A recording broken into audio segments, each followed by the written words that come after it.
So many of us go do things every day that we don't enjoy, and we expect to give 100%. And it's like, why would you? Why would you give 100% to something that you don't believe you want to do for a long time? If you want to be in a mentor's orbit, you have to be in alignment with what they aspire to, what they value, and what they believe.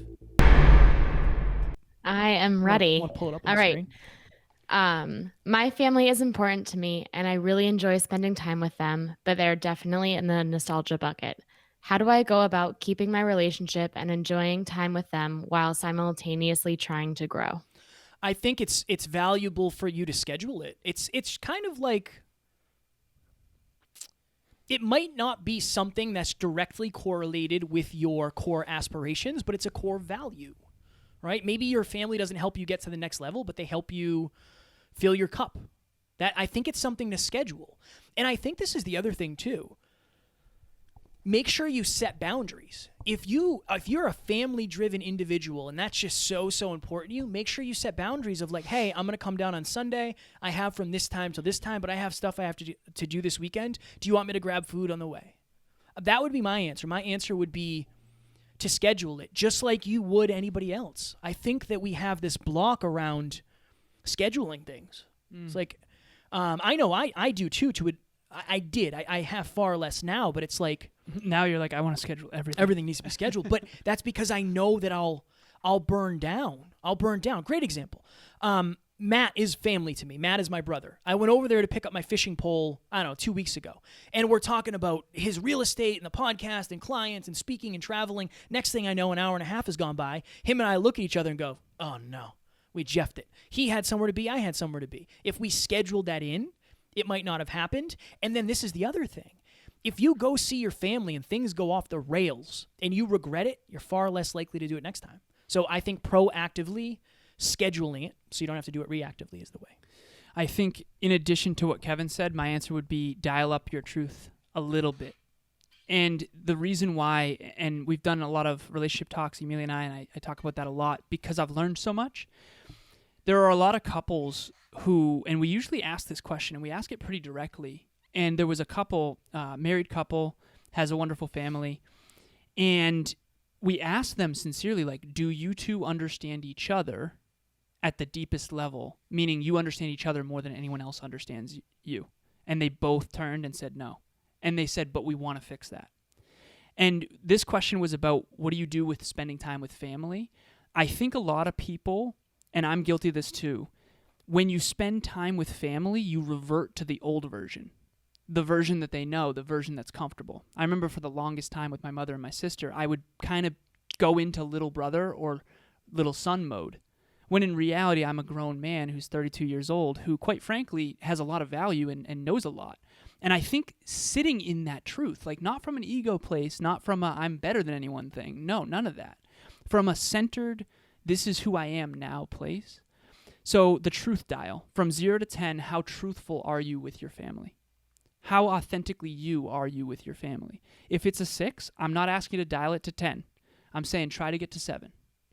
Because, yeah, maybe part of them can't connect or understand who you are yet, but are you showing them that version? Are you at least giving them the opportunity to? And so this is what I've done. I've tried to take my truth dial and dial it up. And when I've done that, I've tried to figure out, okay, is this accepted and loved? Is this poured into, or is this an aversion? Oh, okay. All right. Maybe I dial that back down. Okay? So just try your best to test a little bit and try to remember this. Your family knows you for who you used to be. They grew up with you, most likely. If you were to go away for 3 years and then come back, they wouldn't expect you to be the same. Try to dial that truth up a little bit, show them who you really are, and allow them the room to grow into learning how to love that new version. Good answer. Thank you, brother. You're very welcome. Appreciate it. Yeah. If I am trying to help my partner grow, how do I know how much truth to give them? I think Alan just spoke to that very well about the truth dial. I think that Alan and I have talked about this a lot lately. The amount of truth that somebody can handle is based on a couple things. Number one, how well you know them, but also, too, their belief in themselves. And then I think number 3 is their goals. If somebody who doesn't want to be the best in the world at fitness, like being the most in shape person, is going to require different feedback. We always want feedback from the team because we want to improve as podcasters.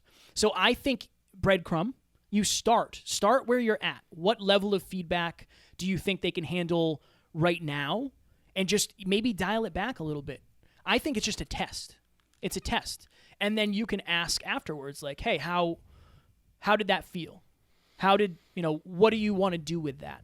I think the most important thing is always trying to start small and then elevate. Because if you give too much feedback, they might not take any more. I know I'm that way. If we get off here and Alan says, like, that's literally the biggest piece of crap I've ever seen anybody do ever, versus saying, like, hey, man, there's this one thing that you could probably fix that might go over better and you might be able to impact more people. That, and also connect it to what they value. I think that's another important thing, the feedback. My approach would be look for what Kevin did well first and then lead with praise. Yeah. I think it's important to look at what someone did well first and to start there. And then to give maybe you could improve XYZ. In that order. It's very important to start with the positive. The other thing that I would say about this, if you want to help your partner grow, I think that you ask the right questions and let them contemplate and then sincerely listen. I know that, so Emilia does this with me all the time. She'll constantly ask me questions, and then she'll ask me questions to go deeper, and then she'll ask me questions to go even deeper. And a lot of times, it's not even to give me advice, it's just to help me unpack my own consciousness, my own stuff. And so I do that in coaching. That's what coaching mostly is. If you had to look at a coaching call, a lot of it is just asking questions. From 0 to 10, how growth-oriented have you been lately? From 0 to 10, how fulfilled have you been lately? Okay, 8. Okay, well, what would get you closer to a 10? All it is the other person telling you.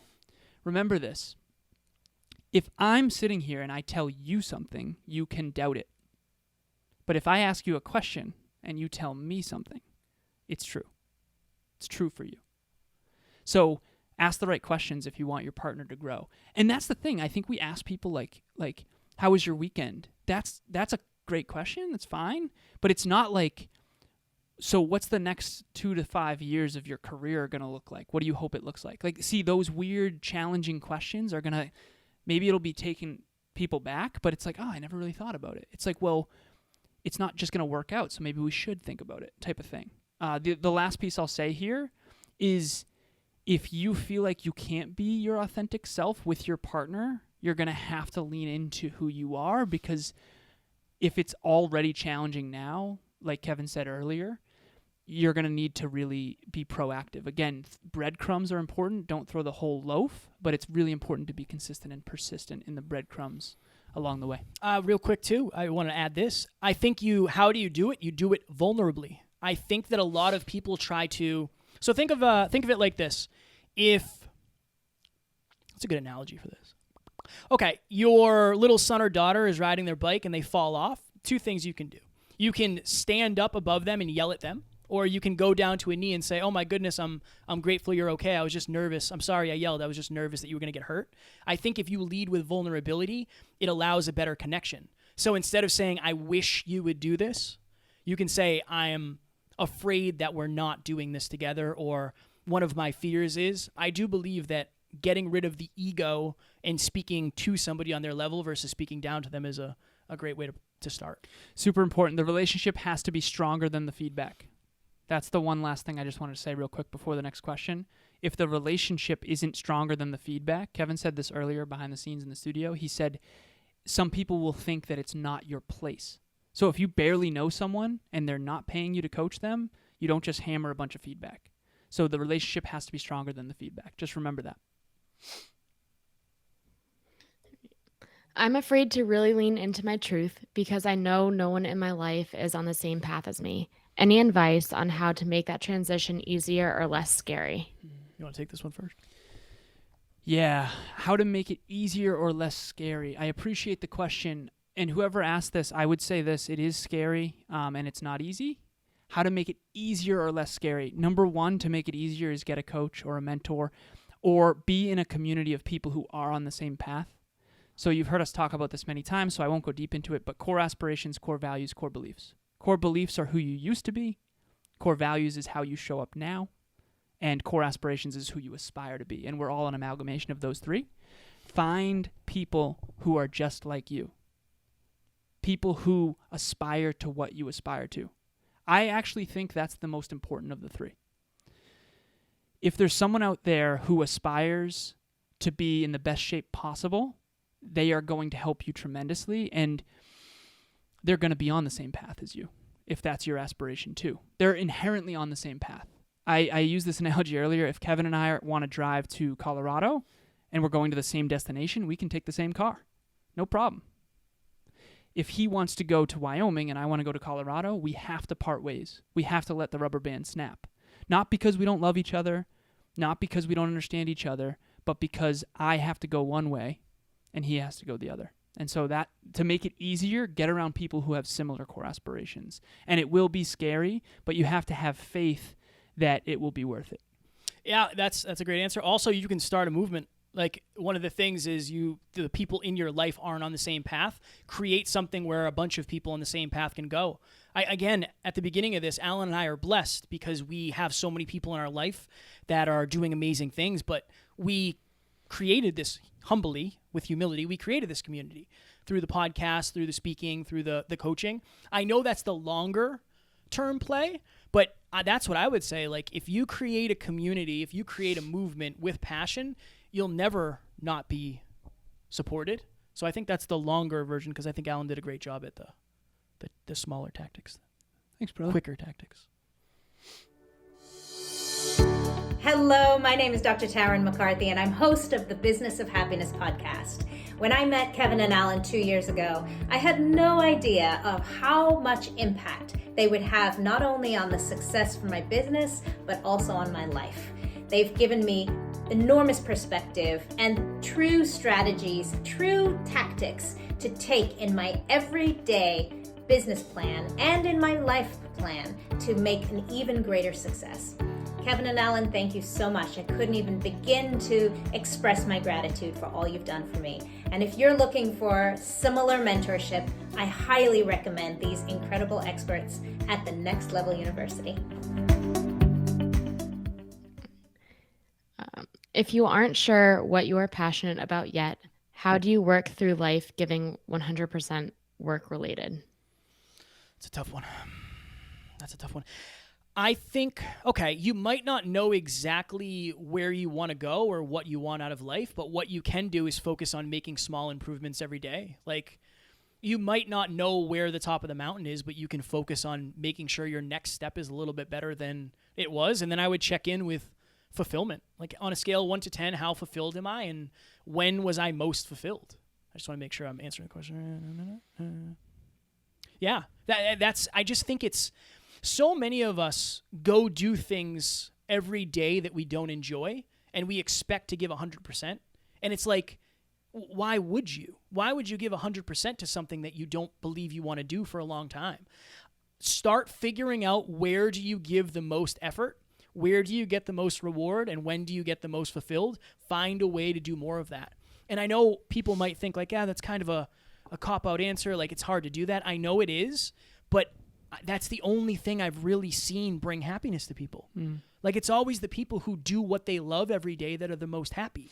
They do what they love in service of others. Find a way to try to dip your toe in there and see if you feel more fulfilled. See if you feel more aligned. See if you're growing and contributing, and double down. Strong work, man. Hey, man, I appreciate it. It's a tough one because I don't want to give a cookie cutter answer, but so I think that's the one. I think that's the one. You got to keep searching. If you don't know what you're passionate about, the only wrong answer is to not keep searching. I think we're born into this life naked, scared, and ignorant. You've heard me say that. I had clothes on. Oh, you did? Mm-hmm. Wow, born. Mm-hmm. Okay, that sounds good. Baseball cap as well? And also Just that, joking. Yeah. Headphones. So, I lost my train of thought now. Oh, okay. We come into this world naked, scared, and ignorant. And the only two things that we already have is a fear of falling or a fear of loud noises. Everything else is downloaded. And so you explore. you learn how to eventually crawl and then eventually walk. And then you try video games and you try sports and you try books and you try all these different things. And I think that life is a constant dance between experimentation and then refocus. Experimentation and refocus. So, for example, if you've never traveled, how do you know where you want to live? If you've never tried basketball, how do you know football is for you? And so I think it's important to do some exploring and to keep exploring throughout life. And I would say that I'm naturally on the refocus side. I tend to focus and stay in my lane. And I have to kind of do some exploring proactively. But most people, I would argue, are more variety-driven than me. And so they tend to explore more anyway. Just remember that there's this other key principle that there's a lot of science about it, and it's called a dabbler. You don't want to be a dabbler. A dabbler is someone who tries everything once but thinks everything's not for them. It's like, I tried Frisbee, I don't really like it. I tried tennis, I don't really like it. I tried basketball, I don't really like it. When in reality, maybe if you are out there and you ask this question, maybe there's some truth to like reflecting and going, okay, maybe it's me. Maybe I don't like these things because I have a false expectation of how it's supposed to feel. And I'll tell you this for sure. I love podcasting and I love speaking and I love personal development and I love coaching. But I will tell you for certain there are times when I don't want to do it. For certain. And so you might have a false expectation that you're supposed to want to do it and that's proof that you love it. I disagree with that. This is the last thing I'll say here. Wanting to do it is not proof that you love it. Being grateful you did it is proof you loved it. Do I always want to tell Emilia what I'm most grateful for? No matter what, whether I'm tired or just want to go to sleep, any of that. No, but I'm always grateful I did it. Do I always want to go to the gym? No, but I'm always grateful I went. Do I always want to do my mobility and my foam rolling? Of course not. But I'm always grateful I did. I never am like, I really regret doing mobility earlier. Never once. And so I think you might have a false understanding of what it's like to be passionate. And you're probably looking at other people doing their passion, assuming they love every minute of it. And trust me, that's not true. That's definitely, yeah. We try to talk about that often of like, yeah, it's even though we love what we're doing, it's still hard and there's days we don't want to do it. So I think it's important to throw that out there. One last question, Amy? Well, maybe two. Sure. Approaching mentors can be intimidating. What's the right approach to reach out to mentors to take me under their wing? Yeah, this is a very simple answer. Have Alan do it for you. That's what I've done in the past. Understand this. Mentors. So a couple things. You like that? That was a good one. Strong. Really a little bit of a stand-up routine we have going on here. A couple things. Some mentors, when they get older, they're focused on giving back. So fit into what they're trying to give back to. But understand that most mentors are looking to continue their message, right? So again, I would love to think that Dave Meltzer works with Alan and I because we're funny and we're good people and we have a good podcast, but it's because we can help him spread his message. Figure out what they value most, then figure out how you can get into their orbit and provide that. Gary Vaynerchuk, one of my favorite entrepreneurs, he had a photographer who literally followed him around and shot him for years. And now he's his mentor. He found something that Gary Vee needed, and he did it better than anybody else. And I think you just have to reach out, add value. Reach out, add value. Reach out, add value. And then one more thing. No, this isn't a plug for me. Start a podcast. That's how we've gotten most of our mentors. Like, we had them on the show, we impressed them, and then we were able to reach out to them and say, hey, we'd love to be coached and blah, blah, blah. So that's another thing, is create a platform bigger than yourself. I'm going to answer this one with an example of what Kevin already said. And there was a friend of mine who reached out and said, hey, man, I'm super excited for this opportunity this summer. I'm certain that it's congruent for you. And I remember, I'm close with this person, but I remember thinking to myself, like, that's a little bit arrogant. How are you certain that this is congruent for me? I say no to a lot of things. Again, whatever. He's like, I'm certain this is aligned. He told me what it was. It was to go help kids. And I was like, yeah, 100% aligned. See, all he did was know what I value. He knows what my core aspirations is. Helping kids and educating children is 100% aligned for me, and he knew that in advance.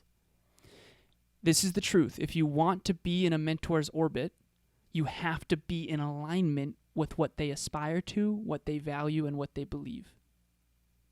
If they aspire to help people in fitness, they value fitness, and they believe fitness is going to help the world, you will fit into their orbit when you showcase fitness. I remember I had one mentor who used to be the CEO of many billion-dollar tech companies, and I had fitness. He had financial acumen. And I remember him saying this, and I've said this on the podcast before, Alan, I feel great at the bank, you feel great at the beach. Let's trade. And that's what we did. We learned from one another. I helped him in fitness, he helped me in finance. And here we are, we're succeeding in business at a much higher level, and hopefully he's succeeding in fitness. I think he is. I taught him so much of what I know. So there's a mutual win-win, and as a mentee, you're going to have to add value. Like Kevin said, I just wanted to give some tangible examples. Do we have a quick one, Amy? We can hammer one more quick. We can get it done within a minute. Yeah. Where are you both not getting out of your bubble? Oh, no, I shouldn't have done it. We got to go. Where am I not getting out of my bubble? Mm-hmm. I would say this. I could give Tarryn more feedback. She's asking me for more feedback. I am terrified to hurt others or to impose my standards on others because, again, I want a lot of things out of life, and not everybody wants the same thing. So I'm afraid to impose my beliefs on her when it comes to feedback. I have a deep one that I'm not ready to share yet, but I have one that's much more easily digestible for me right now because one of them has to do with some of the traumas of my past, and I don't want to open up a wound. But the one is similar to what Kevin just said, which is literally, I've actually thought about this recently. I'm like, I want to ask Emilia a little bit more questions to get honest feedback from her. We used to do 3.5-hour check-ins every weekend, and now we do check in, but it's not quite as often or as much as we used to. Understandably, we've evolved, but I think it's important for me to be a little more proactive and get more perspective because she's the closest to the truth in terms of seeing my day-to-day. We live together, and I just want to ask her a little bit more of my blind spots. I ask Kevin often. I'm going to ask him right after this, and I want to ask her a lot more. Ladies and gentlemen, Amy, thank you so much. You're the best. Thank you. You're Sorry, I couldn't unmute. No, you're okay. Ladies and gentlemen, we appreciate you. As you can see on the bottom of the screen, if you are looking for one-on-one coaching, Alan and I both have spots available. I have spots for mindset and podcasting if you're looking to elevate your podcast. I know Alan does peak performance and peak performance business. Mm-hmm. Our things are there. You can also message us on Facebook and email and all of that happy jazz. We love you. We appreciate you. And as always, we do not have fans. We have family. Talk to you soon. Bye.